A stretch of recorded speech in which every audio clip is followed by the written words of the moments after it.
بسم الله الرحمن الرحيم، والصلاة والسلام على محمد وعلى آله وأصحابه أجمعين. على بركة الله نكمل في درس صفات الحروف، وما زلنا في صفة التوسط التي جاءت بين صفتي الشدة والرخاوة، وسنبين في هذا الدرس إن شاء الله تعالى لماذا حروف التوسط الخمسة لم يجري الصوت معها تماما كما في حروف الرخاوة، فلكل حرف سببه.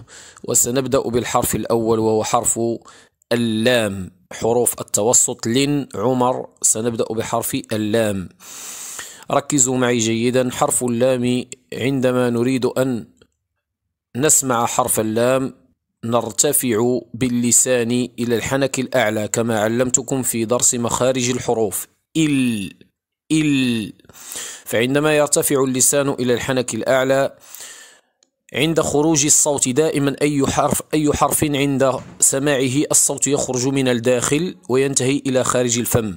فعندما يخرج الصوت من الداخل، عندما يأتي الصوت من داخل الإنسان ويريد أن يشق طريقه إلى خارج الفم، بماذا يصطدم عندما نريد أن نسمع حرف اللام؟ بطبيعة الحال سيصطدم باللسان المرتفع إلى الحنك الأعلى. لاحظوا معايا، ملي كترتفع باللسان ديالك الحنك الاعلى والصوت يتم جاي خارج، الصوت ما كيلقاش المسار ديالو مريح وخاوي، لا كيصطدم باللسان.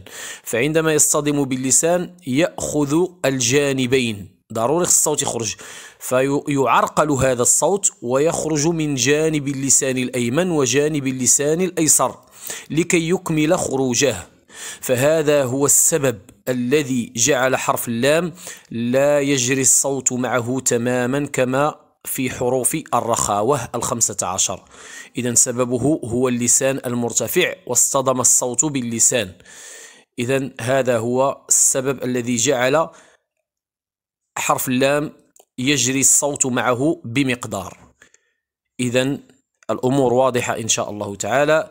نكتفي بهذا القدر. اللهم صل وسلم وبارك وأنعم على حبيبنا وقدوتنا ومصطفانا محمد وعلى آله وأصحابه أجمعين، والحمد لله رب العالمين.